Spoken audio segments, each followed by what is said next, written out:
Fill her up. You're listening to the Gas Digital Network.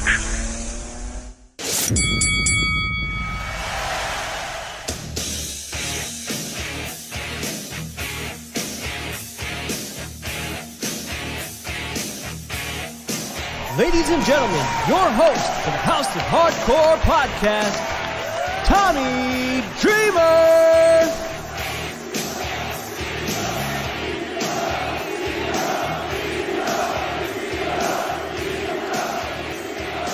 Hello, everyone, and welcome to another episode of the House of Hardcore podcast. I'm your host, Tommy Dreamer, and this week we have perhaps one of the most deadliest women out there, Masha Slamovich. How the hell are you? I'm doing pretty great. How are you, Tommy?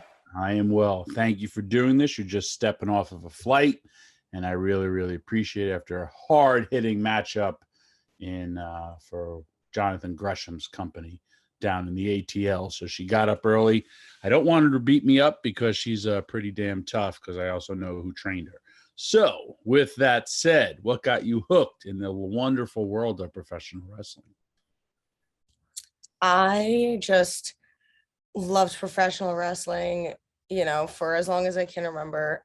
I just remember being maybe 4 or 5 years old, and I saw professional wrestling on TV, and I just kind of, sat and watched for like 10 minutes, and it just spoke to me, and I just knew that was my calling in life, and I just never let that go. I could never escape that thought or that path ever since. I love it. Me neither.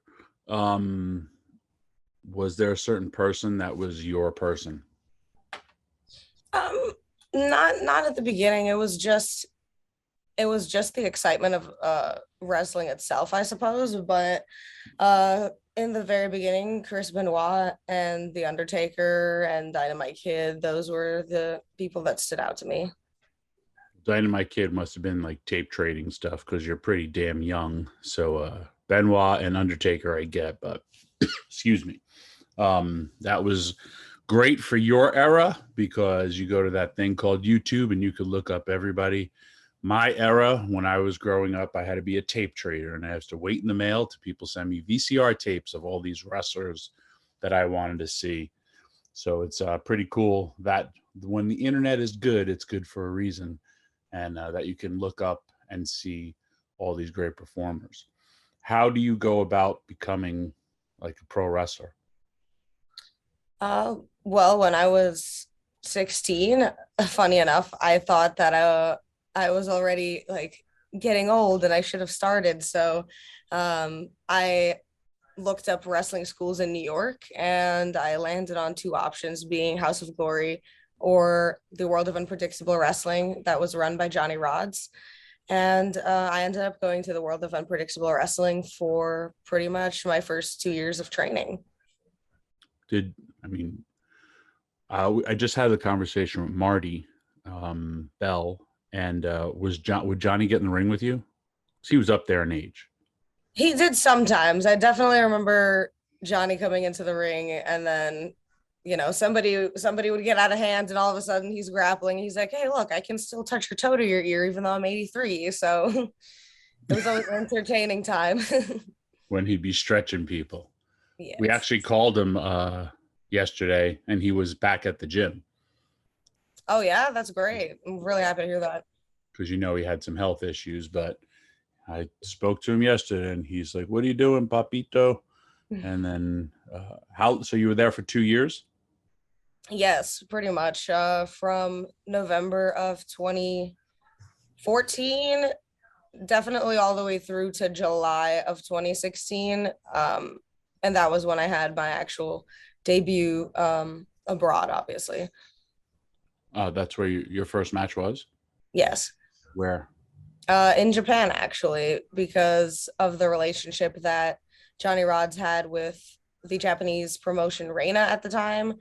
I ended up getting scouted and having my first 5 matches over in Japan. Wow. How old are you? I had just turned 18 a few weeks prior to this. And you have to move to Japan? For a month and a half, yeah. Wow, man. That's amazing. was there any language? I mean, obviously some language complications or Certainly the language is, very different from English. So, I did find it to be a little bit difficult, but I also found it to be easy to work around and easy to adjust. So, myself and the Japanese culture meshed quite well, thankfully. yeah. My first time going there, I had to live there for 6 weeks and I went there for All Japan. I loved it. And I had an opportunity to go train in their dojo. I didn't, which I don't regret because that whole ECW thing worked out. But it was that's all I wanted to do when I started wrestling. When I first got smart to wrestling, I wanted to be a star in either All Japan or New Japan. I didn't care about WCW or WWF. I wanted to be a star there. But like I said, it worked out. um, I can't believe your first 5 matches are in Japan. That's an amazing experience for anybody also living there. Did you have to live at the dojo and stuff? Not that first time. I actually did on my second tour in 2020, but the first tour we stayed in this, it was like a weird apartment that was for sort of long term, but sort of not travelers. So we had like a communal kitchen and showers and like a gaming room, but then everyone had their own bedroom, which had a bed, a mini fridge, a desk, a balcony, and a closet. Wow. Um, so you're also now doing indies in the States once you come back, or Yes, that's correct. I don't know your journey. So that first part of it, when you first get there, I just interviewed Sam Shaw. Like, do you feel like, boom, you made it? Or it's just like you're just shell shocked in the sense of you don't know um, what to expect? Yeah, I didn't know what to expect, fresh out of high school, never having been really abroad like that by myself aside from Russia. Um, I didn't know what to expect, so I just kind of took everything as it came. I just remember being picked up at the airport by a guy who spoke no English and he was just holding a giant poster pointing at my face, like hoping that I walk over. He's like, "Oh, okay, you look like you match. Let's go." That's amazing. So you're here in the States, you're doing all that stuff. Are you going back and forth to Japan or are you doing just indies and then going back to Japan? Like what's your schedule? So I came back to America and I went from wrestling, in Japan to wrestling on the local whatever indie runs locally, and it was quite the transition because very different worlds of the level of wrestling, the way that people conduct themselves, the pay, so I wrestled on the indies. I ended up doing places like CZW, WSU. I can't even remember other places, but unfortunately, I did have to take some time off due to an injury. And then after that, I came back, but my main focus was on working outside of the United States. So I focused on wrestling in places like Canada, Puerto Rico, Dominican Republic, and even, my home country of Russia before I really focused my time on the indies for 6 months of 2019, and that was right before I went back to Japan for a different company.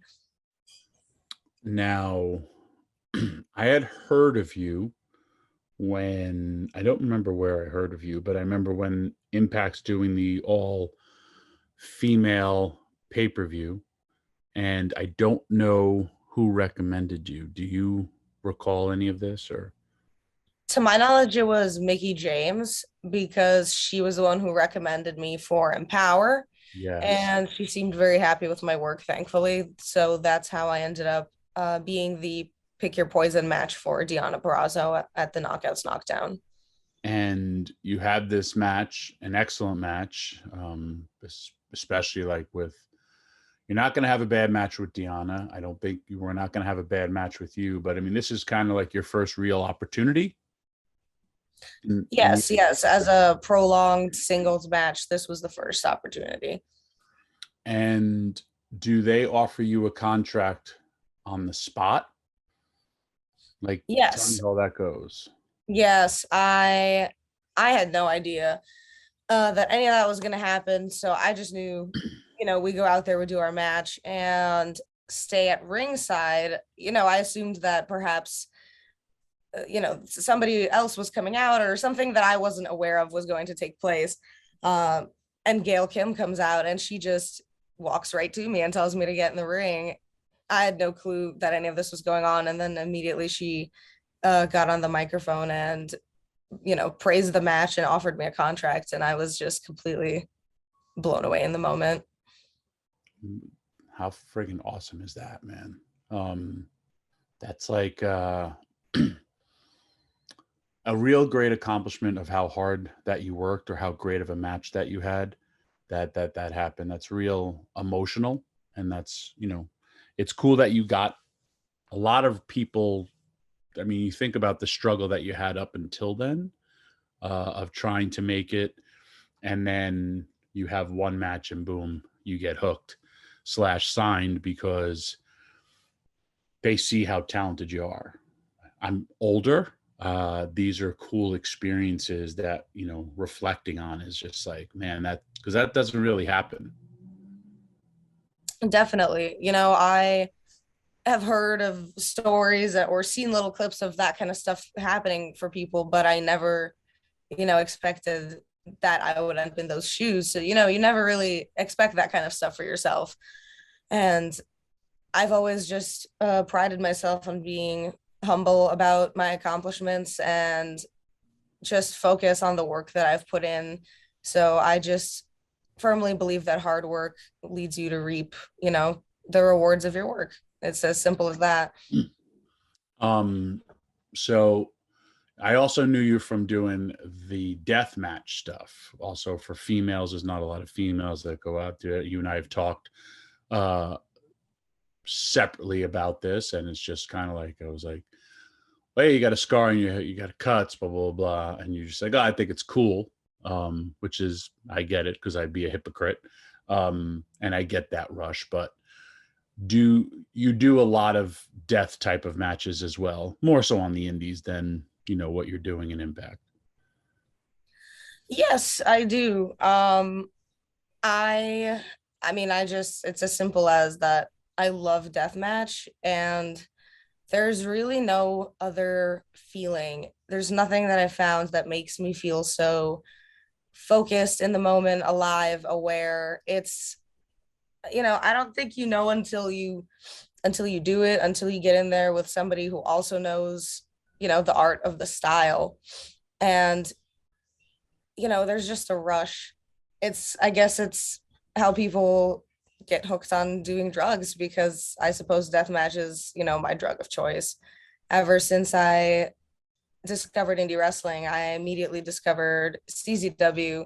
I watched all of the Cages of Death and I was saying, yeah, mom, I want to do this when I'm older. She's certainly hoping I wasn't, and is not thrilled with my choices, but I'm definitely happy. And, as a matter of fact, I have a hardcore match coming up tomorrow. So who knows how that will lead.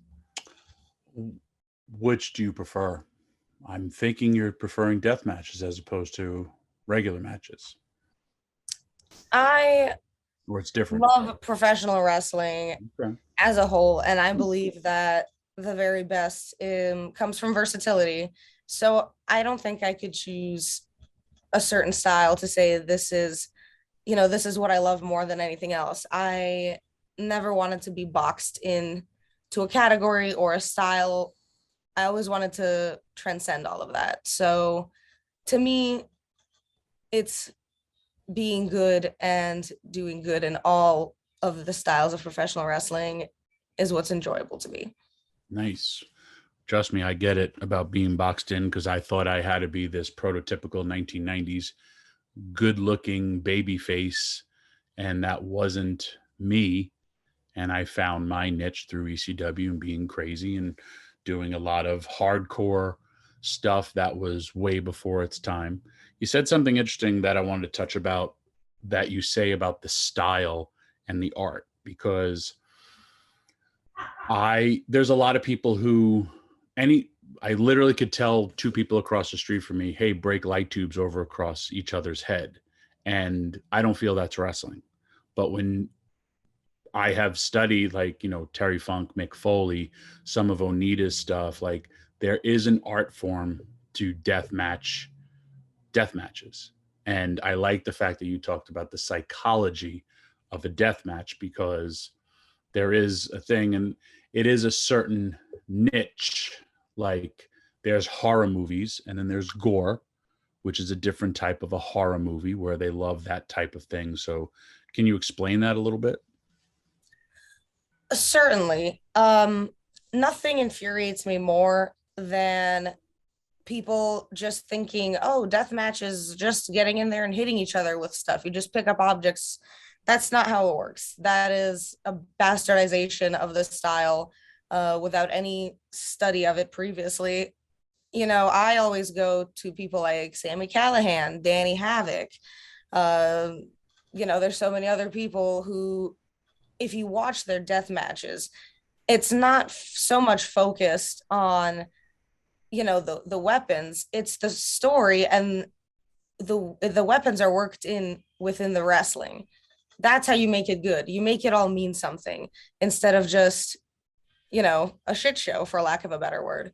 So I think psychology is something that can be lost in deathmatch, especially when people see it as a stepping stone to just get attention. Oh, I'm bleeding. Oh, I'm doing a death match. This is going to get me somewhere. If you don't respect the style, it's not going to get you anywhere. Yep. Whether you're driving an old classic or a real piece of junk, the car market is hot. And that's why I want to tell you about rockauto.com, the one-stop shop for all the auto parts you need to keep your car on the road and in pristine condition. RockAuto.com has been in business for over 20 years. They have every part you need in stock at amazing prices. No reason to run around in different stores, websites, or auto shops. Rock Auto has what you need in stock. And guess what? RockAuto.com prices are always reliably low. That means they do not change prices based on what's going on in the market. This isn't like an airplane ticket, a hotel, or even beef at the grocery store. The price of beef is through the roof. You won't need to constantly check to see if what you need is available and if now is the best time to buy. Rock Auto keeps it simple and has everything in stock at reliably low prices. So go to rockauto.com. They make it easy to maintain your car and save money. It feels good knowing your car is in top condition. Once more, go to rockauto.com for great prices on auto parts and tell them we sent you. There's a box when you check out to put in our show name. The prices are too good for promo codes. Let's get back to the show. Do you have a favorite death match? Not of yours, of all time. Mine is Terry Funk Onita. Exploding barbed wire death match because of the story. Definitely that match is up there for me, but to me personally, I think Sammy Callahan versus Danny Havoc, I believe it was Cage of Death 8, I want to say, was always a favorite ever since I was a kid. That match was the one that stood out to me. Nice. I never saw that, but I know both men, and I know their reputations at what they did in deathmatch. Let me ask you this: do you know? Because a lot of people don't. In ECW with the staple gun, that was made famous in ECW. The first place to do it, New Jack, and then if it wasn't New Jack, it was myself. Do you know that we never had staples in the staple gun? I did not. I never, when I was younger, bothered to think about that when I was watching ECW. And when we would do it, New Jack would sometimes take gum and put it like a dollar bill and put gum in your hair, which we'd have to cut your hair, or the sweat would just make it come out. Or sometimes when I would do it, I would take a Post-it and flip it in half and have that Post-it and just go and just make the sound and the noise. You really would squeeze it, but there was never ever staples in the gun. So a lot of people, when I tell that to, especially like, because I've seen people legit get stapled, and I was I see that all the time. So I'm I'm wondering who else has heard about this. Doesn't sound like many. Well, I'm peeling back the curtain just for some of you. And then my other part, do you know that I have done everything? I will not do light tubes. And here's why. One, glass you can't control, just like fire. You can't control glass or fire. I've been on fire and I've done a lot of fire and have gotten burnt, have also not gotten burnt, but you can't control you can't control getting lit on fire. You can't control the fire. You just got to hope everything gets time right. Glass, how it breaks, all that stuff, you can never control it ever. Even on it, like if you're getting slammed in it, it could cut you different ways. Do you know that when you have to get rid of a light tube like regularly, it's considered hazardous material? Yes, I am aware of this, and I mean, I try my best to not just be a raging maniac and have my mouth open when there's all that stuff flying around. Right. But I get in the moment. Sometimes I fail, but the glass, like you said, it is very unpredictable. I've gotten cut from light tubes, obviously, just on very simple, just getting them broken over my back or something. But I don't know, man. I was like, there's a sick feeling about just that glass. And I was like, I enjoy working with glass, actually, as opposed to other things. But I'm that way with the last time I tried to work with fire, it didn't light up for me. So that was a big fail. I get it with one blood. I also get it with we used to call it being addicted to the blade. Now it's a lot more, realer blood in the sense. I mean, it's always been your real blood, but like, oh, look, my back is bleeding, or oh, look, my arm is bleeding. But you definitely could get addicted to getting color every single night. It works. Or I don't mind barbed wire. I was also probably one of the first to use razor wire. But that was that was stupid. And we needed barbed wire, and they literally went to a car garage in Manhattan and cut real razor wire. And then I bumped in it like an idiot on pay-per-view though. But have the scars on my body still from it. So it's all good, because I view scars as tattoos of a specific event that you will have forever. But barbed wire, I don't mind. Yeah. I don't like moving in barbed wire, but once you get hit, and like even how we just had Jericho hit the barbed wire and his end cell of being entangled in this mesh, because I got to witness it live with Terry Funk and Sabu, and like, Terry could not move because he was wrapped in so much barbed wire, like physically couldn't move, because every time he's like, and then your adrenaline starts to go. He's like, all right, wait. So we had to cut him out of it for real. Like he was in a car crash. And then plus Sabu's pretty much bleeding to death out of his arm because he severed an artery here. It was pretty gnarly. Born to be Wired, by the way. That's the name of the pay-per-view if you ever check it out. So I could get all that. And thumbtacks never bother me unless they get my fingers, and then I hate them.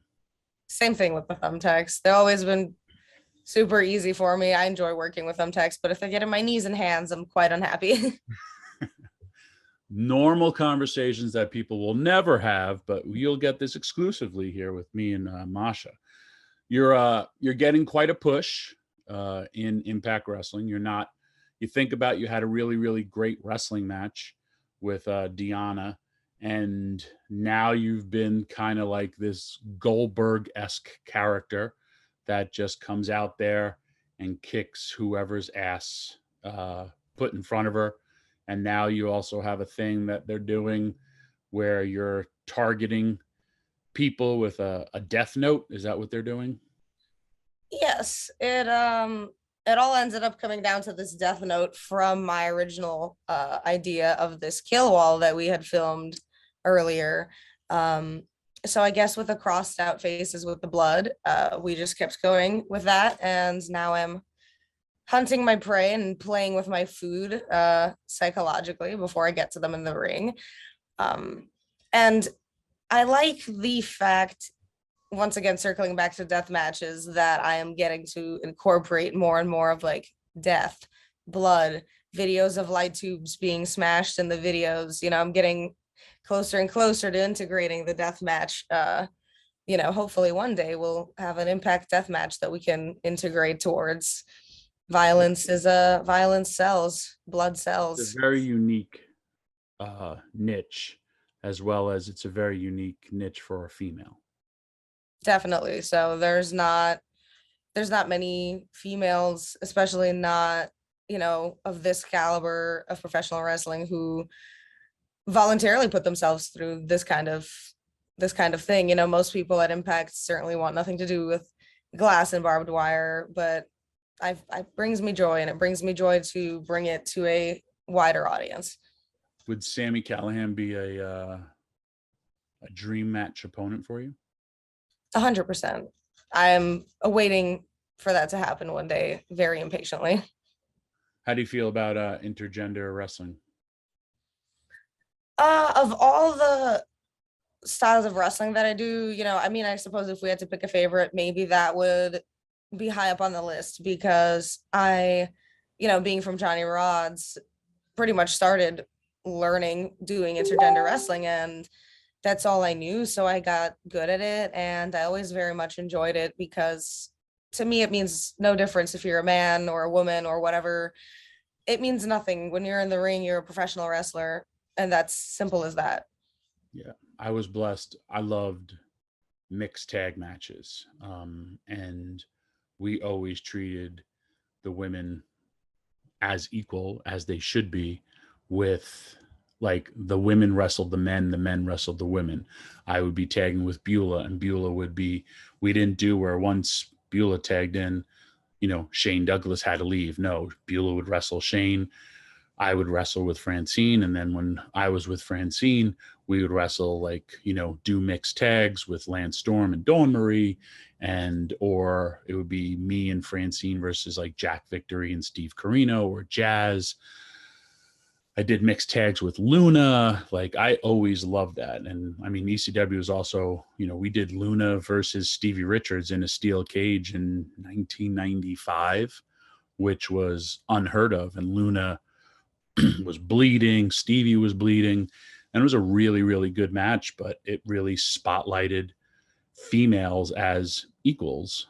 And I don't think a lot of people give ECW that type of credit for putting women in the main event of a show, and all that stuff, also against men. And Luna was the toughest person, one of the toughest people I've ever been around. Bully Ray will say Moolah is the toughest I've ever met, guy or girl. And I mean, sorry, May, because think about May in her 70s. He dropped her off a stage, and he was just like, and she was like, "You hit me harder," when he would do stuff with her. And he was like, "She's the toughest woman I've ever met," which is awesome, and awesome for women's wrestling, as well as the progression of women's wrestling. You didn't, as a kid, you grew up in the era of like the TNA, not actual TNA, but like the Divas, correct? Early 2000s, and pretty much all through the 2000s is what I, really as a kid started watching. I definitely agree with you that ECW never got, its credit for doing what it did. Like you said, putting women in the main event. It was, ahead of its time, and kind of almost sadly, it's been kind of forgotten and overlooked.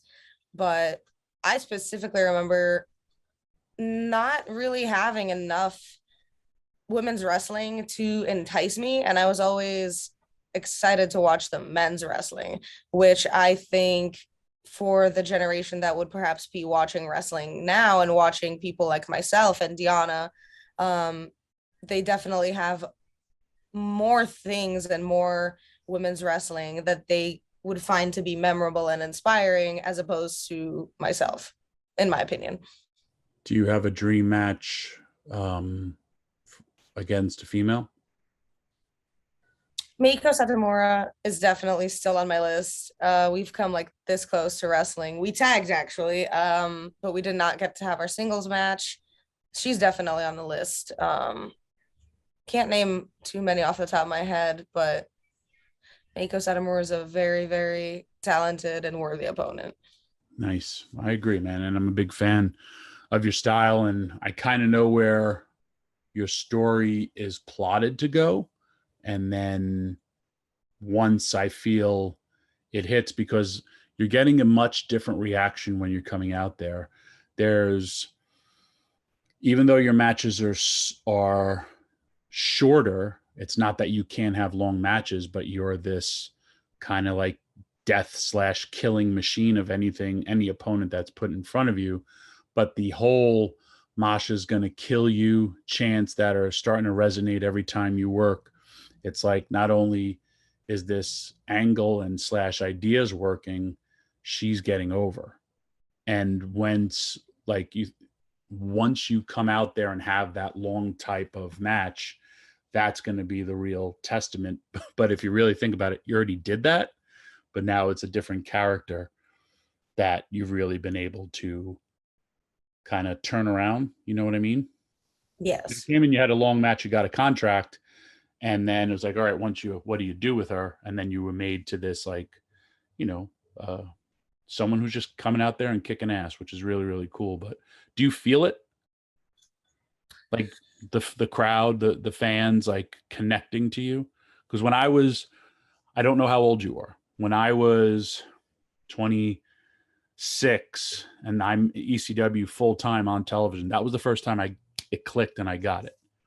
But as I'm older, like I see things, and I see things like this person's getting over. The crowd is connecting to this person. Do you see it or no? I definitely see how it's changed over the course of the last, 7 months that we've been doing this now, since November or something. Mm-hmm. It's definitely progressed, and I feel like it does change city to city sometimes when we travel, but it's definitely, like you said, it's hit a turning point where the Mosh is going to kill you chants are coming, and it's, you become the puppeteer, for lack of a better word, and I can feel that slowly taking place. Nice. All right. Well, I know where your journey's gonna, I don't want to say end, but really hit its apex. And I don't know if you do, but I can't wait, because I get the best seat in the house. I always get to see it and watch you and do your stuff and critique. You got some great people in the back also helping you, especially with Gail Kim helping all the knockouts. And don't know if Madison would helped you out as well, but she's another person that I really, really enjoy her work. And you have a lot of people that really want to see everybody get over and do well. And I think it's a cool atmosphere that goes on in Impact Wrestling. I do think Impact has a wonderful atmosphere and a great locker room. I'm very thankful to have people, like yourself, Gail Kim, D'Lo, and so many other great minds to, feed off of, talk to, learn from. Lance Storm recently joined. He's another great mind to have watching your matches, or, so on and so forth. I don't know where my journey is going. Like you said, but I never really did. I never had a plan. I've always believed that I'm on a path and I am moving in that direction, and you just have to keep on the path, and it all happens. It all falls in part, as long as you keep putting in the work. So I don't know where the journey will lead me, but I'm enjoying the ride. I love that. And your path will lead you where it's supposed to be because of your talents. And that's all I'm going to say for that. So I'm going to keep you excited and thinking and be like, whoa, Dreamer blew my mind on this podcast. Anyway, how do fans find you on social media?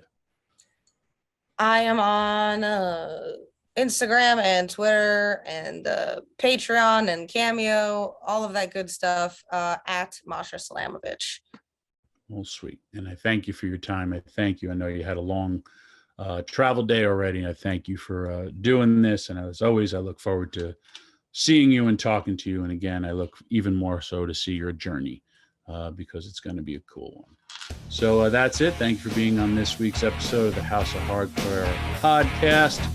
This week with Masha Slamovich.